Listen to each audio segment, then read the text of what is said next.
ভাঙা আয়নায় মুখ দেখলে আর ভাঙা প্লেটে খেলে কি হয়?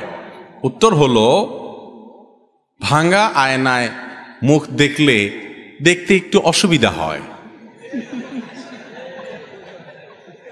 ভাঙা প্লেটে ভাত খেলে, কোনো কিছু খেলে, ওই প্লেটের যেহেতু ভাঙা, এজন্য ওই খাঁজে ভাঁজে জীবাণু ময়লা লেগে থাকতে পারে, সেজন্য এটাতে খেতে অনেক সময় অরুচি হয়।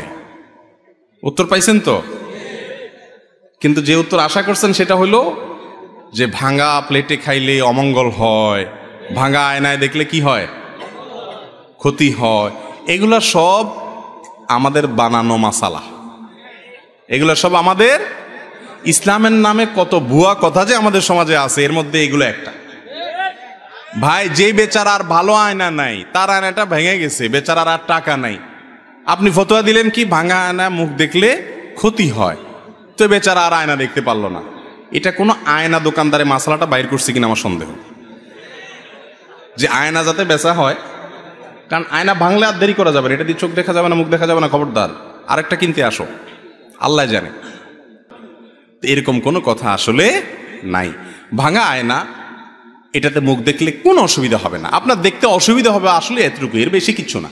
আপনি মনে চাইলে দেখেন, মনে চাইলে নতুন একটা কিনেন, সম্পূর্ণ আপনার ব্যাপার। এগুলোতে কোনো ক্ষতি নাই। ক্ষতি হবে যেগুলোতে, সেগুলো সারাদিন করতেছি, হারাম কাজ করতেছি, গুনার কাজ করতেছি, সেগুলোর খবর নাই। এই আজারে এবং ফালতু জিনিস আমরা খুঁজে বের করে আনি। আল্লাহ তাআলা আমাদেরকে ইসলাম সম্পর্কে সকল কুসংস্কার থেকে মুক্ত হওয়ার তৌফিক দান করুন।